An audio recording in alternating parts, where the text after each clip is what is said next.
Hello everyone, welcome to व्यायाम academy. मेरा नाम है अंजलि कौशिक और आपका सीडीपी का सीटेट का पूरा कॉम्प्रिहेंसिव कोर्स हम अपने चैनल पे ख़त्म करा चुके हैं। मैंने खुद कराया है।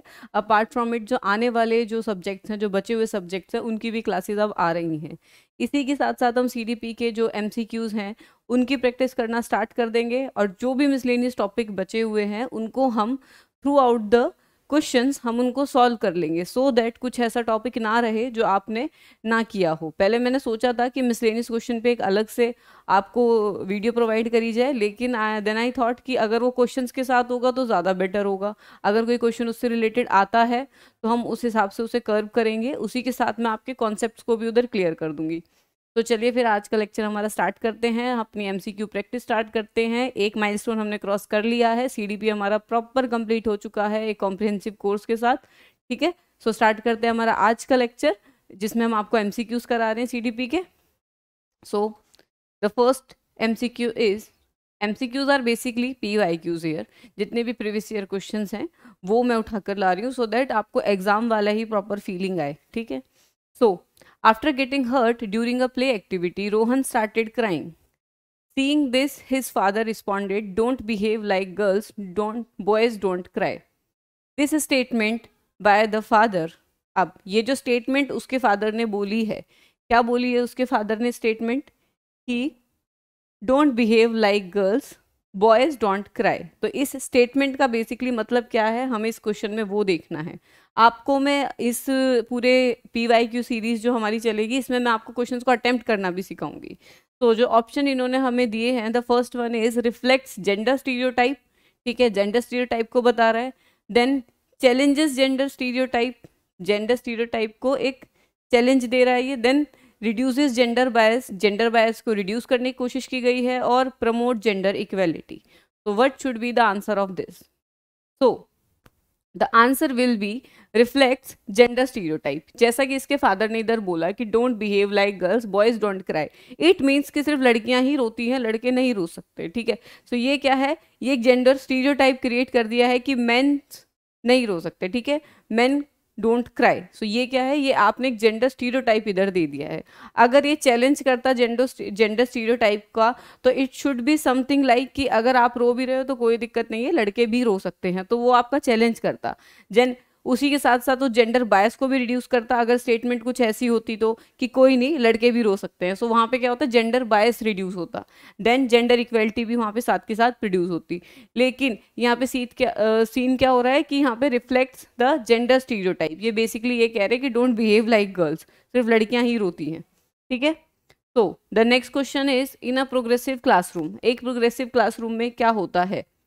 The options are, a teacher should follow fixed curriculum, the emphasis should be on competition among the student, ample opportunities should be provided for construction of knowledge, and students should be labeled on the basis of their academic scores.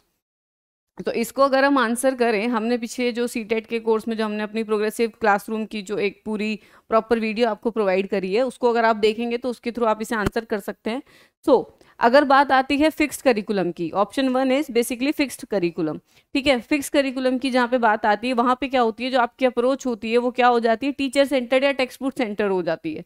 तो वो आपकी progressive classroom का एक part ही नहीं है। Progressive classroom के अंदर everything is centred around the children, वो चाइल्ड सेंटर्ड होती है। Then the emphasis should be on the competition among the student, competition के ऊपर भी नहीं होती है। Then student should be label on the basis of academic scores, no, academic scores के बेसिस पे आप किसी को बिल्कुल ही IQ और या कुछ लेबल कर दोगे कि ये पुअर इंटेलेक्चुअल एबिलिटी वाला है या ये हायर इंटेलेक्चुअल एबिलिटी वाला है। नहीं हो सकता है कोई रट्टा मार के पढ़ता हो, कोई समझ के पढ़ता हो, सबके अपनी अपनी लर्निंग कैपेबिलिटी है। सिमिलरली किसी का एप्टीट्यूड भी अलग हो सकता है, सो लेबल कर देंगे नहीं।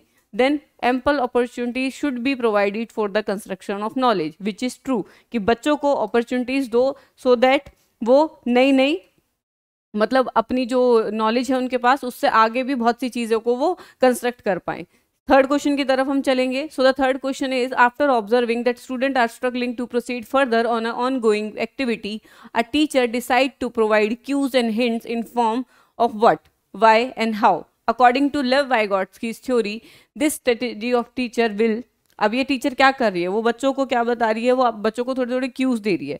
सो लेव वाइगॉट्स्की के अंडर अगर हम देखे जाए तो ये कौन सी स्ट्रेटेजी है, तो इस स्ट्रेटेजी को हम क्या बोलते हैं, स्कैफोल्डिंग। क्या बोलेंगे, स्कैफोल्डिंग। कौन सी स्ट्रेटेजी है ये, स्कैफोल्डिंग। पीछे वाली वीडियोस में आपको करा चुकी हूँ कि स्कैफोल्डिंग क्या होती है, कि एक जो टीचर होता है वो धीरे धीरे धीरे धीरे अपने सपोर्ट को वापस ले लेता है। पहले बच्चों को हल्का सा क्यूज दे के सिखाएगा, फिर थोड़ा सपोर्ट पीछे लेगा, फिर थोड़ा सपोर्ट पीछे लेगा, and then at the end of the activity बच्चे को इंडिपेंडेंट उस चीज़ को करने के लिए वो छोड़ देगा।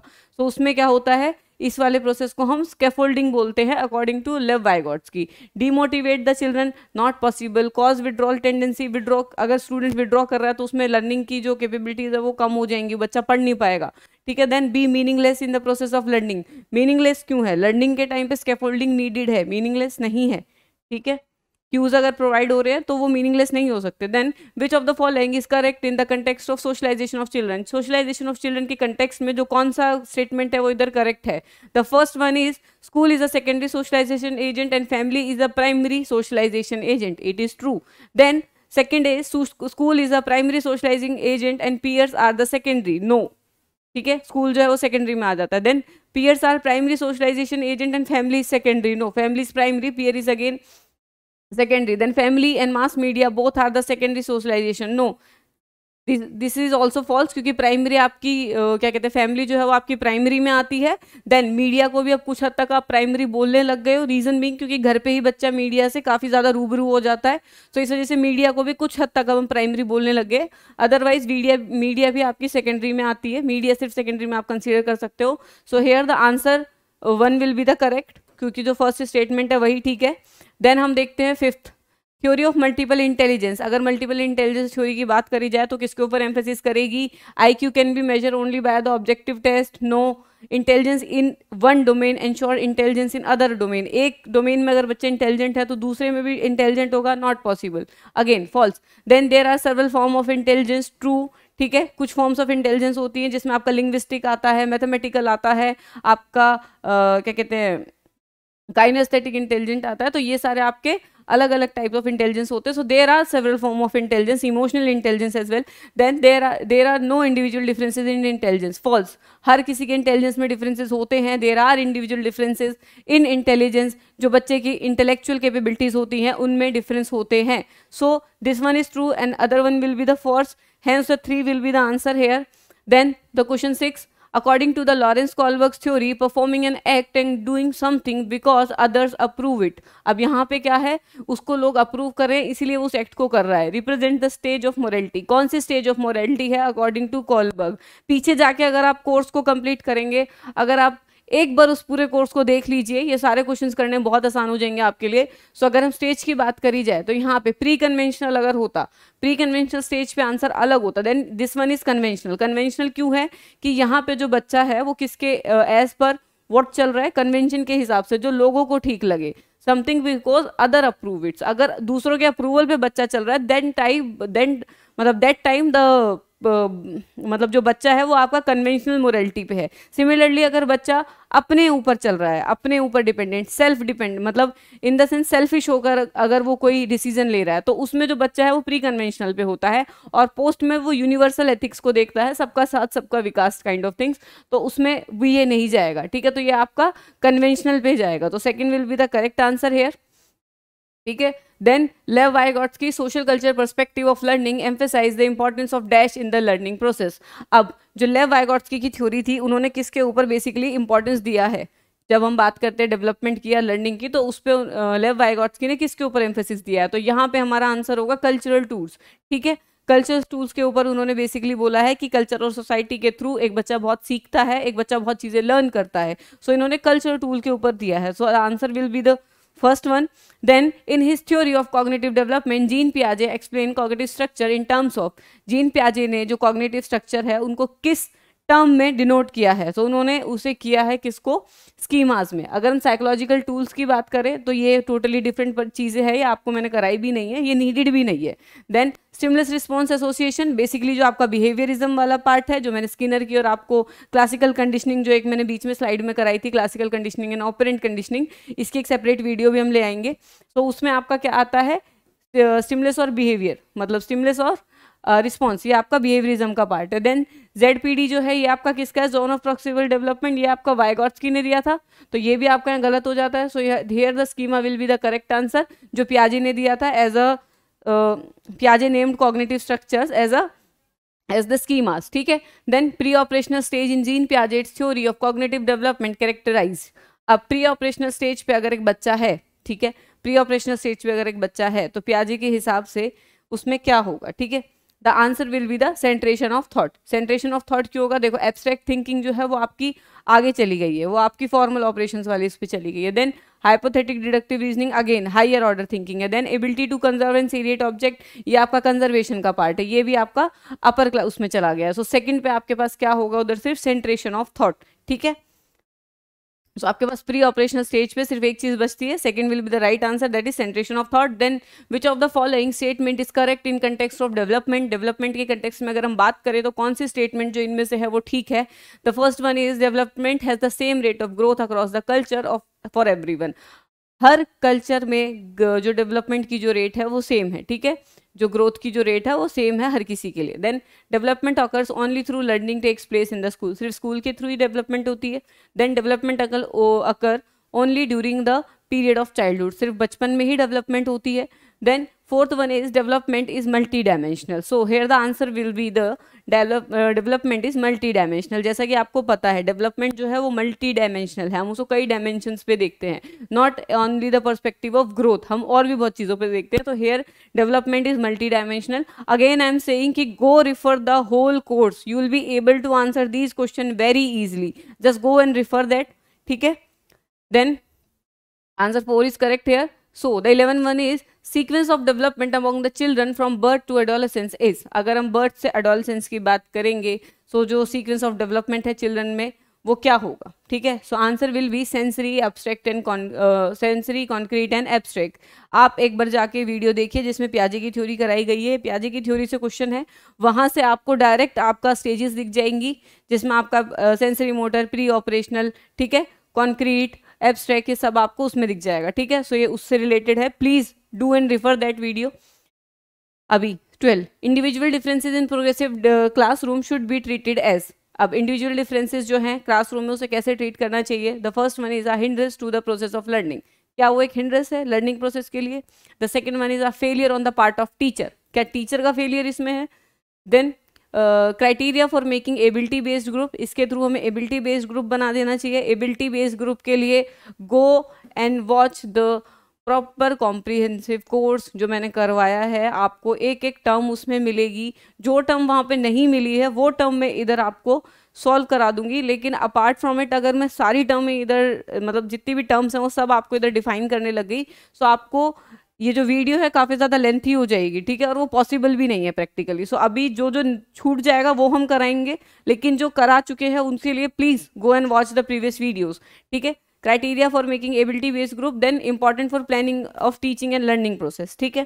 सो 12 का answer will be the fourth one. अगर हम हिंड्रेंस के तरीके से देखेंगे, नहीं, लर्निंग में हिंड्रेंस नहीं होते, इंडिविजुअल डिफरेंसेस को हम उनको कर्व कर सकते हैं, ठीक है। Then a failure at a part of teacher, part का टीचर का उसमें कोई रोल प्ले ही नहीं है। Then criteria of making ability based group, नहीं, अगर हम इंडिविजुअल डिफरेंसेस के हिसाब से अगर क्राइटेरिया को लेके चलेंगे तो देयर आर अ रीजन कि उनके बीच में क्या होगा, डिस्क्रिमिनेशन होना स्टार्ट हो जाएगा उन ग्रुप्स को लेके। सो ये भी इसका सही आंसर नहीं है। So important for planning teaching learning process, so individual differences important है एक क्लास में, किस चीज के लिए, टीचिंग लर्निंग प्रोसेस को प्लान करने के लिए। So 13 question is in an inclusive classroom emphasis should be done on, ठीक है, किसके ऊपर एम्फेसिस होना चाहिए कि इंक्लूसिव क्लासरूम में। The first one is performance oriented goal, बच्चों की परफॉर्मेंस ओरिएंटेड गोल्स होनी चाहिए। देन अनडिफरेंशिएटेड इंस्ट्रक्शंस, सबको एक तरीके से पढ़ाएं, ठीक है। Segregation of student based on their social identity, social identity के हिसाब से बच्चों को सेग्रीगेट कर दे, देन मतलब डिफरेंट अलग अलग ग्रुप में बांट दे।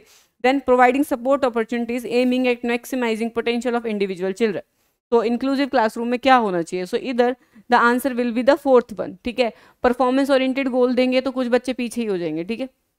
देन अगर बात करेंगे अनडिफरेंशिएटेड को, सबको एक तरीके से हम ट्रीट नहीं कर सकते, there is a individual difference. तो उस वजह से हमें डिफरेंशिएटेड इंस्ट्रक्शंस को यूज़ करना ज़रूरी होता है। जिसकी जितनी नीड हो उसको उस तरीके से पढ़ाया जाए, जिसको मैप से समझ आ रहा है उसको मैप से, जिसको आपका क्या कहते हैं फैक्ट से समझ आ रहा है उसको फैक्ट से। Then segregation of student based on their social identity, social identity के हिसाब से ऑलरेडी इधर बहुत ज़्यादा वो होता है, जो सोशल आइडेंटिटी जो पर्टिकुलर आप सपोज आप कास्ट के हिसाब से किसी भी हिसाब से एक ग्रुप बना देते हैं, तो वहाँ पे डिस्क्रिमिनेशन के चांसेस और ज़्यादा बढ़ जाते हैं। स्कूल में तो इस चीज़ को जितना हो सके उतना इग्नोर करना चाहिए, करना ही नहीं चाहिए, इग्नोर तो क्या करना चाहिए। So here the answer will be the fourth one, providing opportunities aiming at maximising potential in individual children. Again I am telling you, अगर आप कोर्स भी देख रहे हो, इवन आप क्वेश्चन भी सॉल्व कर रहे हो, इवन आप एग्जाम में भी बैठे हो, सो प्लीज़ एक ऐसी अप्रोच को फॉलो करें कि एक एक टर्म को लाइफ पे अप्लाई करके देखें कि किस चीज़ क्या चीज़ है वो किस तरीके से काम करिए। जब आप लाइफ के ऊपर अप्लाई करके चीज़ों को पढ़ोगे तो वो ज़्यादा अच्छे से आपको क्लियर होती है। So the 14th one is according to the Right of Persons with Disabilities Act 2016 which one of the following term is appropriate to use। ठीक है, right of person with disabilities 2016 के हिसाब से जो डिसेबल स्टूडेंट्स हैं उनके लिए हम क्या वर्ड यूज़ कर सकते हैं। Retarded student no, handicapped student no, student with physical disability right, student with crippled body no. ऐसा कोई भी वर्ड हम उनके लिए यूज़ नहीं कर सकते जो उनके सेल्फ कॉन्सेप्ट के लिए हार्म हो या उनकी डिग्निटी को एक हम क्या कहते हैं हार्म करे। सो इस वजह से ये एक पर्टिकुलर वर्ड इन्होंने दिया हुआ that is student with physical disability. ऐसा पॉसिबल नहीं है कि जस्ट बिकॉज कोई इंसान फिजिकली डिसेबल्ड है तो वो रिटार्डेड होगा, नहीं, वो रिटार्डेड नहीं होगा। ठीक है, सो वो चीज़ें हैं। सो इस हिसाब से एक वर्ड इन्होंने जो पर्टिकुलर एक वर्ड डिनोट किया गया है that is student with physical disability.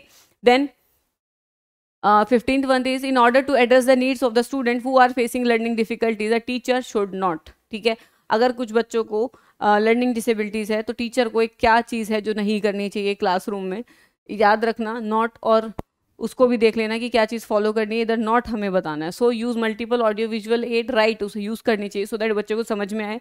Use constructive pedagogical approaches yes, so that बच्चा भी ब्रेनस्टॉर्म करे, बच्चा भी चीज़ों को सीखे। ठीक है, do individualise educational planning yes, अगर किसी को लगता है किसी को अलग तरीके से पढ़ाना तो वो भी वो करे। Then practice rigid structure for pedagogy and assessment no, अगर वो रिजिड स्ट्रक्चर से चलेगा तो जो लर्निंग डिसेबिलिटी वाले जो बच्चे उधर है वो उनकी नीड्स को कैटर नहीं कर पाएगा। सो रिजिड स्ट्रक्चर बेसिकली आपका टेक्स्ट बुक सेंटर होता है, again I am telling you. ठीक है, सो वो फॉलो नहीं करेगा सो दैट जो क्लासरूम है वो इंक्लूसिव हो सके, एक प्रोग्रेसिव तरीके से चल सके, हर किसी बच्चे को उनका जो शिक्षा का हक है वो मिल सके। So dash is a primary identifying feature of creativity. अगर हम क्रिएटिविटी की बात करी जाए तो उसका प्राइमरी जो फीचर है वो क्या है। पहली बात है लो कॉम्प्रीहेंशन, अगर बच्चा कॉम्प्रीहेंड ही नहीं कर पा रहा है, लो कॉम्प्रीहेंड नहीं, नॉट अ वन। ठीक है, देन हाइपर एक्टिविटी नहीं, इनअटेंटिवनेस नहीं, then divergent thinking. So here the second one will be the answer. ठीक है, अगर हम क्रिएटिव थिंकिंग की बात करें तो क्रिएटिव थिंकिंग होती ही बेसिकली डाइवर्जेंट थिंकिंग है। There are two type of thinking, what is divergent and other one is convergent. ठीक है, कन्वर्जेंट जो होती है वो आपकी कन्वेंशनल होती है। ठीक है, जैसा सब सोचते हैं वैसा ही, समथिंग जो कॉमन है, हर किसी के पास वो आइडिया आ सकता है, तो उस थिंकिंग को हम कौन सी थिंकिंग बोलते हैं, दैट इज कन्वर्जेंट थिंकिंग। अगर कोई इंसान सिर्फ वैसे ही आइडिया प्रोड्यूस कर पा रहा है जो सब कर रहे हैं, सो वहाँ पे वो क्रिएटिव नहीं होता, वो कॉमन हो जाता है। सिमिलरली कन्वर्जेंट थिंकिंग जो है वो कॉमन लोग ज़्यादा यूज़ करते हैं, कन्वेंशनल थिंकिंग इसे हम बोल सकते हैं। Then divergent thinking is the one जो डिफरेंट लोग यूज़ करते हैं, जो डिफरेंट ओपिनियंस अलग अलग, जो पहले कभी किसी ने सोचे भी ना हो, कुछ ऐसे सॉल्यूशंस जो निकाल के लाते हैं, वो थिंकिंग किस में आती है, आपकी डाइवर्जेंट थिंकिंग, जो यूनिक होती है। क्या होती है, यूनिक होती है। ठीक है, इससे पहले कभी प्रोड्यूस नहीं हुई होती, कन्वेंशनल नहीं होती। ठीक है, तो it is non conventional as well. तो ये आपका किसके अंडर आएगा, और क्रिएटिविटी जो है, क्रिएटिविटी बेसिकली क्या है कि कुछ नया प्रोड्यूस करना, कुछ क्रिएटिव जो कोई और सोच ना पाए। सो क्रिएटिविटी का जो एक प्राइमरी वो है, क्या बोलते हैं, आइडेंटिफाइंग फीचर, वो क्या है, डाइवर्जेंट थिंकिंग, कि सबसे हटके सोचना बेसिकली। ठीक है, then in order to address the learner from diverse background, the teacher should, अगर लर्नर जो है वो डाइवर्स बैकग्राउंड से है तो टीचर को उन्हें एड्रेस करने के लिए क्या करना चाहिए। So first, avoid talking about aspects related to diversity, diversity के बारे में बात करने से अवॉइड करना चाहिए, अवॉइड करना चाहिए। Then draw example from diverse setting, diverse setting से एग्जाम्पल उठाकर लाने चाहिए सो दैट हर बच्चे को समझ आए। The third one is use standardise assessment for all, हर किसी के लिए एक ही टाइप का असेसमेंट यूज करना चाहिए, standardise one. Then use statement that strengthen negative stereotype, या कुछ ऐसी बातें बोलना जिस वजह से नेगेटिव स्टीरियोटाइप जो है वो और ज्यादा स्ट्रेंथन हो जाए. सो here the answer will B draw the example from the diverse setting so that एक बच्चा उसे अपने डाइवर्स एरिया के हिसाब से अप्लाई कर सके. अगर वो डाइवर्स सेटिंग में डाइवर्स एग्जाम्पल लेके अगर टीचर पढ़ा रही है तो हर बच्चा उससे रिलेट कर पाएगा even though belonging from the diverse background. ठीक है, स्टैंडर्डाइज असेसमेंट इसमें काम नहीं करेगा. ठीक है, avoid taking aspects of related to diversity के बारे में अगर बात ही नहीं होगी तो वो तो रिजिड स्ट्रक्चर हो जाएगा again. The new statement that strengthen the negative stereotype अगर स्ट्रेंथन होगा तो क्लास पढ़ेगी कैसे. एक तो पर्टिकुलर चीज़ों को लेके अगर कोई स्टीरियोटाइप बना दिया नेगेटिव वाले को टीचर और ज़्यादा स्ट्रेंथ कर रही है तो डिस्क्रिमिनेशन हो सकता है. मोर ओवर अगर उसे पता होगा कि मेरी क्लास को इस तरीके से देखा जा रहा है या मेरी जो डाइवर्स मेरी जो आइडेंटिटी है उसको इस तरीके से देखा जा रहा है तो बच्चा हो सकता है विड्रॉ भी कर ले क्लास से. सो वो उसको स्ट्रेंथन नहीं करेगी. ठीक है, सो नेगेटिव जो स्टीरियोटाइप है उनको स्ट्रेंथन नहीं करेंगे हम. Then problem solving abilities can be facilitated by. Problem solving abilities किसके थ्रू हम फैसिलिटेट कर सकते हैं. First one is focusing on drill and practice. The second one is encouraging fixed process of solving the problems. The third is encouraging use of analogies and the fourth is generate fear among the student. So इस answer को हम कैसे solve करेंगे. Drill and practice की जहां हम बात करते हैं तो ये आपकी प्रोसीजरल के लिए ज़्यादा सही है. अगर आप स्किल डेवलप कर रहे हैं तो उसके लिए आपकी ड्रिल एंड प्रैक्टिस दोनों चीज़ चाहिए. Then encouraging fix process of solving the problem. अगर फिक्स प्रोसेस आप इंकरेज कर रहे हो, एक सॉल्यूशन हर किसी के ऊपर नहीं लग सकता. ठीक है, हर प्रॉब्लम का सॉल्यूशन डिफरेंट होता है. सो अगर आप fix process of problem solving कर रहे हो नहीं हो सकता. ठीक है, कोई भी प्रॉब्लम उससे सॉल्व नहीं हो सकती. एक सॉल्यूशन के मतलब एक तरीके से सारी प्रॉब्लम्स को आप सॉल्व नहीं कर सकते. Not practically possible. Then encouraging the use of analogies true.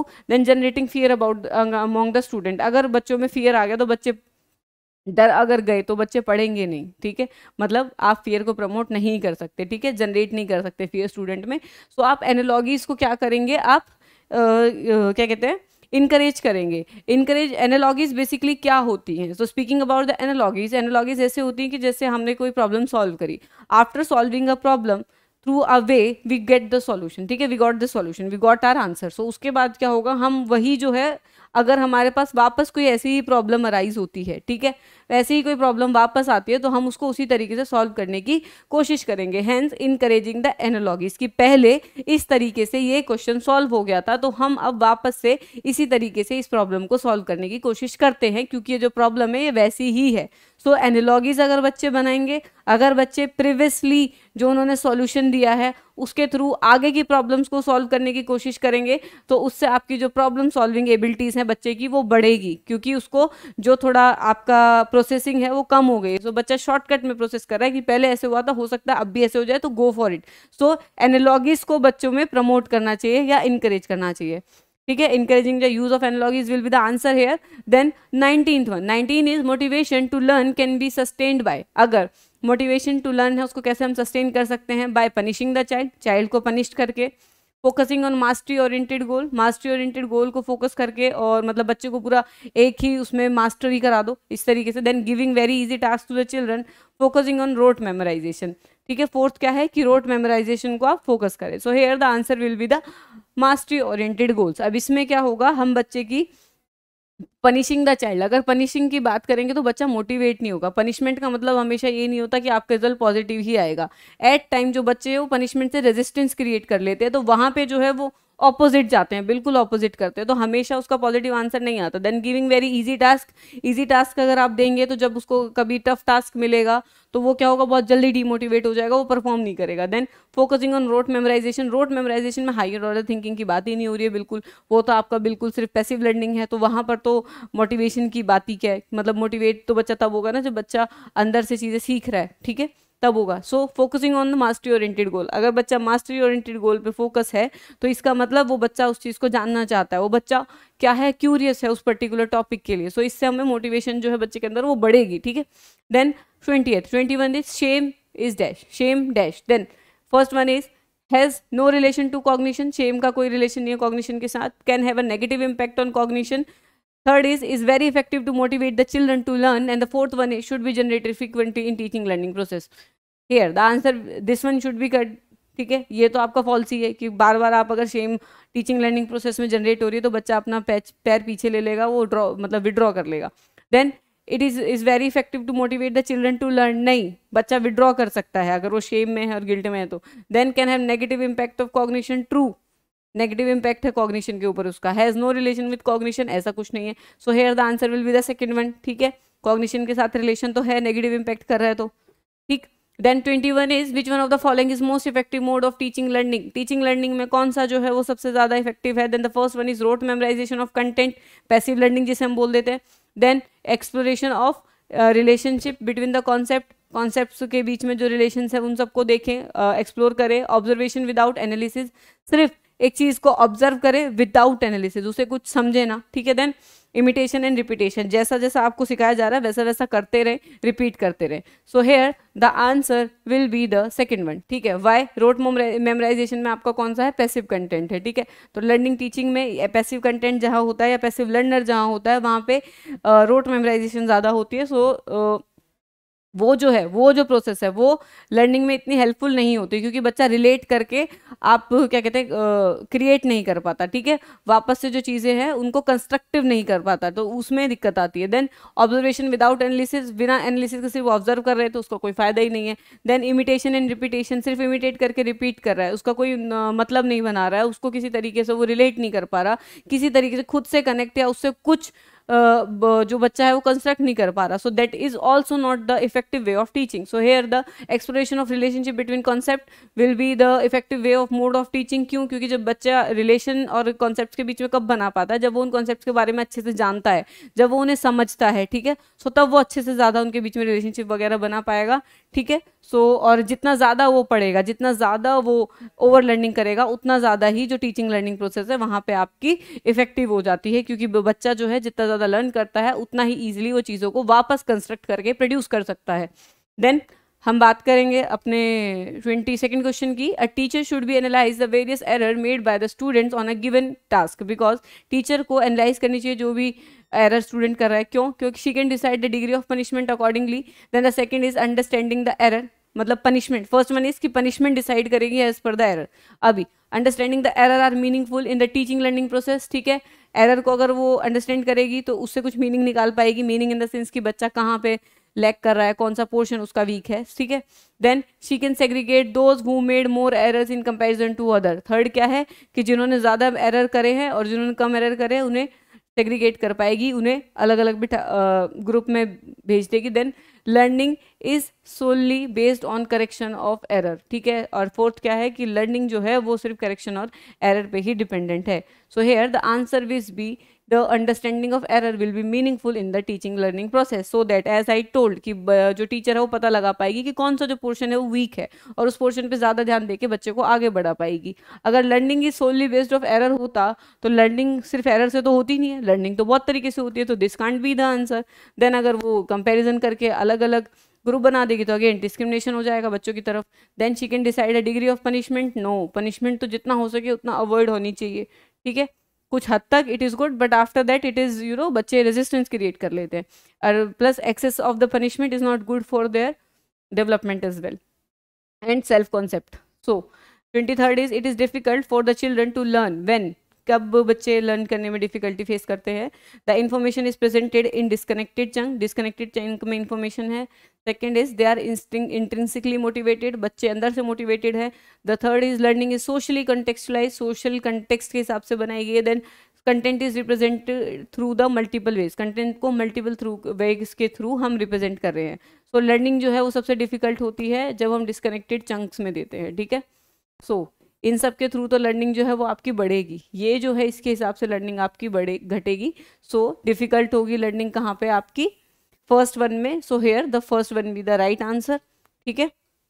Then 24th best state of learning is, best state of learning. अब जहाँ हम स्टेट ऑफ लर्निंग की बात करते हैं तो पहले हम एक अराउजल की थ्योरी है यर्कीज डॉटसन लॉ, वो मैं अभी आपको कराऊंगी। एक अराउजल का लॉ है, अराउजल एंड परफॉर्मेंस का लॉ है। तो इसमें बेसिकली आंसर क्या होगा आपका, high arousal high fear no, low arousal high fear no, moderate arousal no fear. So here third will be the answer and no arousal no fear no. So ये मैंने basically किस arousal theory जो है हमारी वो है यर्कीज Dotson law, ठीक है। वो मैं भी आपको करा देती हूँ, ठीक है। यर्कीज डॉटसन अब इसमें क्या है, ठीक है, ये है, ठीक है। अब इधर क्या है, इधर बेसिकली आपका क्या होगा, अराउजल लेवल, ठीक है। And here will be the performance level. किसी भी चीज़ पे अगर आप परफॉर्म करें, चाहे आप लर्निंग पे करें, चाहे आप डांस में करें, बेसिकली आप कहीं पे भी अगर परफॉर्म कर रहे हैं तो दिस कर्व्स हेल्प, तो this curves be like this, ठीक है। This one is the optimum level of arousal, ठीक है।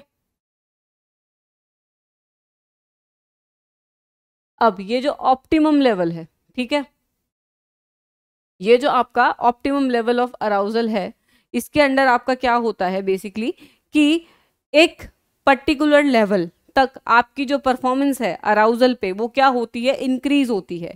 And then there is a level जिसको हम बोलते हैं ऑप्टिमम लेवल, इसको मैं आपको क्लियर लिख देती हूँ, ठीक है। Then there is a level जिसको हम बोलते हैं ऑप्टिमम लेवल, ठीक है। ऑप्टिमम लेवल पे जो आपकी परफॉर्मेंस है उस टास्क को लेके, किसी भी टास्क को लेके, अगर आपका ऑप्टिमम लेवल ऑफ अराउजल है, that is moderate level of arousal अगर है, तो वहां पे जो आपका परफॉर्मेंस है वो हाईएस्ट होगी। अगर अराउजल उससे ज़्यादा बढ़ता है, ठीक है, अराउजल अगर उससे ज़्यादा बढ़ता है तो आपकी परफॉर्मेंस जो है वो क्या करेगी, डिक्लाइन करेगी। सिमिलरली अगर अराउजल उससे कम है तो जो परफॉर्मेंस है वो भी डिक्लाइन करेगी। So there is optimum level जिस पर आपकी जो परफॉर्मेंस है वो सबसे हाईएस्ट होगी, राइट। सो यर्कीज डॉडसन लो ये है बेसिकली। अब इसको हम दो तरीके के टास्क में देखते हैं, एक होता है मॉडरेट टास्क, एक sorry one is difficult task, another is easy task. अगर हम बात करें डिफिकल्ट और इजी की, सो वो जो है वो थोड़ा सा डिफरेंट कर्व है, वो मैं अभी आगे दिखाती हूँ। ये वाला जो है ये आपका किसके लिए, ये आपका मॉडरेट के लिए, ठीक है। अभी इन्होंने बात करा कि best state of learning, best state of learning में मॉडरेट अराउजल, मॉडरेट मतलब optimum level of arousal, then no fear, ठीक है, डर नहीं होना चाहिए। देखो अराउजल डजंट मीन कि कोई खुशी या कोई सैडनेस, किसी भी टाइप का अराउजल है, चाहे डर है, ठीक है, चाहे सैडनेस है, चाहे स्ट्रेस है, चाहे एंजाइटी है, चाहे खुशी है, चाहे कुछ भी है, एवरीथिंग जिसमें हमारा कुछ फिजियोलॉजिकल रिस्पॉन्स बॉडी प्रोड्यूस कर रही है, that thing comes under the arousal only, ठीक है। अगर कोई बच्चा सपोज कॉन्फिडेंस की अगर हम बात करें तो कॉन्फिडेंस भी या मोटिवेशन भी क्या है, वो भी आपके अराउजल की स्टेट है। अगर एक ऑप्टिमम लेवल होता है कॉन्फिडेंस का, so that comes under the confidence, तो वहां पे जो बच्चा है वो बहुत अच्छा परफॉर्म करता है। लेकिन सिमिलरली अगर बच्चा हायर लेवल पे चला गया, ओवर कॉन्फिडेंट अगर हो गया, तो उसकी परफॉर्मेंस गिर जाती है, ठीक है। एंड सिमिलरली अगर बच्चा अंडर कॉन्फिडेंट है, इधर है, तो भी उसकी परफॉर्मेंस कम होगी, ओवर कॉन्फिडेंट होगा तो भी उसकी परफॉर्मेंस कम होगी। ऑप्टिमम लेवल पे जब बच्चा होगा उसको वो सिर्फ कॉन्फिडेंट होगा खुद को लेके कि आई कैन डू इट, ऐसे नहीं कि I can do it I can do everything या I will top the exam. तो जब बच्चा उस स्टेज पे होगा तो वो ओवर कॉन्फिडेंट हो जाएगा और यहाँ पे जो होगा उसकी परफॉर्मेंस जो है वो डिक्रीज कर जाएगी। तो ये जो है बेसिकली अराउजल की थ्योरी है, अराउजल का लॉ है, that how the arousal work while working the task. तो इसको हम बोलते हैं यर्कीज डॉडसन लॉ। अब इसको एक बार डिफिकल्ट और इजी टास्क के लिए हम देखेंगे, ठीक है। डिफिकल्ट और इजी टास्क के लिए अगर हम देखेंगे तो again here will be the arousal, ठीक है, and here will be the performance, ठीक है। Increase this way, increase this way. अब हम बात करते हैं डिफिकल्ट की और इजी की। अगर हम डिफिकल्ट की बात करें तो उनके लिए रिलेटिवली थोड़ा सा लो लेवल ऑफ अराउजल हमें चाहिए होता है। ये आपका हो गया किसके लिए, जो आपके इजी टास्क है, ठीक है, for easy task. Then there is difficult task. जब कोई डिफिकल्ट टास्क की बात होती है तो हम उसको अगर थोड़ा सा लोअर लेवल ऑफ अराउजल करें, जैसे देखो अराउजल यहाँ से यहाँ पर है, सिमिलरली अगर मॉडरेट होता तो मॉडरेट के लिए आपका पीछे वाला था जो इनके बीच में आता, ठीक है, that this one is moderate basically, ठीक है। तो ये आपका किसके लिए आता, मॉडरेट के लिए। ये वाला जो एरिया है ये आपका गया मॉडरेट के अंडर, ठीक है। देन आपका जो ये वाला एरिया है वो डिफिकल्ट टास्क के अंदर। डिफिकल्ट टास्क के अंदर क्यों, क्योंकि जब डिफिकल्ट टास्क होता है तो एक इंसान को बहुत सोचना पड़ता है, बहुत अच्छे तरीके से उसको लेके एनालिसिस करना पड़ता है, उसको ब्रेक डाउन करना पड़ता है। तो वो चीज़ जो है जो इंसान है वो बहुत ज़्यादा अटेंटिव होता है उस टास्क को लेके। उसके लिए थोड़ा सा अगर थोड़ा सा लो, नॉट प्रॉपर लो, थोड़ा सा अगर लो लेवल ऑफ अराउजल होगा तो एक जो पर्सन है वो ज़्यादा अच्छा परफॉर्म करेगा। तो इसके लिए जो मॉडरेट पॉइंट है, इसके लिए जो optimum level of difficult task के लिए जो है वो भी कॉमन वाले से थोड़ा सा लो रहेगा, right. Then speaking about the easy के लिए भी रिलेटिवली हल्का सा जो आपका अराउजल लेवल है वो जब हाई होगा तब जो स्टूडेंट है वो बहुत अच्छा परफॉर्म करेगा, ठीक है। सो इजी के लिए it will be a bit high point and for difficult task there will be relative low point then the moderate one, ठीक है। अराउजल की थ्योरी इतनी थी यर्किस डॉटसन लॉ के हिसाब से, ठीक है। हाइयर द अराउजल, अगर ज़्यादा हाई हो जाता है एक ऑप्टिमम लेवल से तो भी जो आपका क्या कहते हैं परफॉर्मेंस वो डिक्रीज हो जाती है, ऑप्टिमम लेवल से कम हो जाता है तो भी आपकी परफॉर्मेंस डिक्रीज हो जाती है। और बात करें अगर हम डिफिकल्ट टास्क की, तो डिफिकल्ट टास्क पे एक मॉडरेट नॉर्मल टास्क से आपको थोड़ा सा लो लेवल ऑफ अराउजल चाहिए, सिमिलरली उसका जो ऑप्टिमम लेवल है वो भी थोड़ा लो चाहिए। Then speaking about the easy task के लिए आपको जो अपना क्या कहते हैं अराउजल लेवल है वो एज कम्पेयर टू मॉडरेट थोड़ा सा हाई चाहिए, सिमिलरली उसका जो ऑप्टिमम लेवल है या जो सेट लेवल है वो भी आपको हल्का सा हाई चाहिए। So this one is comes from that topic the Yerkes Dodson law, ठीक है। सो वो अभी आपका क्लियर करा दिया, ठीक है। चलेंगे अपने नेक्स्ट क्वेश्चन की तरफ, that is 25th, that is constructivist view of learning suggest that the children dash construction of their knowledge, ठीक है। The first one is have no role play in, कोई रोल प्ले नहीं करते children constructivist knowledge में। Then are solely dependent on adult पे dependent रहते हैं। Then play an active role and the fourth one is solely dependent on textbook. So here the answer will be the play an active role. जहां बात आती है constructivist की view की, वहां पे जो बच्चा है हमेशा जो है वो कैसा रोल प्ले करेगा, एक्टिव रोल प्ले करेगा। पैसिव रोल सिर्फ वो रोड लर्निंग में प्रोसेस करेगा, मतलब रोड लर्निंग में वो पैसिव रोल को प्ले करेगा, अदरवाइज वो कंस्ट्रक्टिविस्ट करेगा या रिफ्लेक्टिव करेगा। So here the second will be the answer. Other part are no role to play in, तो ये आपका तो ये तो कोई बात ही नहीं है। Then solely dependent on adult पे अगर डिपेंडेंट है तो ये आपका अगेन कौन सा होगा, रोड लर्निंग या पैसिव लर्निंग। अब are solely dependent on textbook centre है तो उधर बच्चे का क्या काम, मतलब बच्चा तो कुछ कर ही नहीं रहा है। सो एक्टिव रोल प्ले जो है वो आपका कंस्ट्रक्टिविस्ट में होता है, टेक्स्ट बुक सेंटर्ड वाले में आपका ये आ जाएगा, ठीक है। ये आपकी टेक्स्ट बुक सेंटर्ड अप्रोच हो गई है। अब the 26 is which of the following belief is good for learning के लिए कौन सा बिलीफ जो है वो ठीक है। एबिलिटी इज इम्प्रूवेबल, एबिलिटी को आप इंप्रूव कर सकते हो। एबिलिटी इज फिक्स्ड, एबिलिटी सबकी फिक्स्ड है। Then effort don't make any difference, effort से फर्क नहीं पड़ता। Failure is uncontrollable. So here the first will be the answer, that is ability को हम इंप्रूव कर सकते हैं। अगर किसी की एबिलिटी को हम फिक्स मान लेंगे तो हम उसे आगे पढ़ाएंगे ही क्यों, ठीक है। हम सीखते भी क्यों अगर हमारी एबिलिटी सेम ही होती तो, ठीक है। सो हम सीखते भी क्यों। सो एबिलिटी को इंप्रूव करा जा सकता है बाय ओवर लर्निंग और something. So here the first one will be the correct answer. Effort don't make any difference, effort do make a difference, ठीक है। देन फेलियर इज अनकंट्रोलेबल, ऐसा कुछ नहीं, अगर आप मेहनत अच्छे से करते हो तो फेलियर इज कंट्रोलेबल। देन 26 के बाद 27, conceptual understanding among the student is likely to improve in the settings which emphasize on। conceptual understanding अगर हम स्टूडेंट में होगी तो वो क्या चीज़ एम्फेसिस करेगी, competitions. Second is text book centric pedagogy, frequent examination, inquiry and dialogue. Here the answer will be the inquiry and dialogue. बच्चे को जब ज़्यादा समझ आएगा, कॉन्सेप्ट समझ में आएंगे तो बच्चा उन्हें कंस्ट्रक्ट करके क्वेश्चंस पूछेगा, बच्चे के मन में डाउट आएंगे। So here the answer will be the inquiry and dialogue, बच्चा बात करेगा उसके रिगार्डिंग, ठीक है। देन 28 प्लस वो आगे आगे इंक्वायरी भी करेगा। 28 क्वेश्चन को हम देख लेते हैं। During a task Saina is talking to herself about ways she can proceed on a task according to Lev Vygotsky ideas the language and thought think this kind of private speech is a sign of, किस चीज़ की sign है ये, self regulation की। आप अगर Vygotsky वाली वो वीडियो देखोगे तो उसमें आपको पता चल जाएगा कि प्राइवेट स्पीच क्या होती है, सेल्फ रेगुलेशन क्या होती है, ईगोसेंट्रिज्म क्या होता है, वो सारा आपका उसके अंडर करा रखा है। So please go ahead and refer that.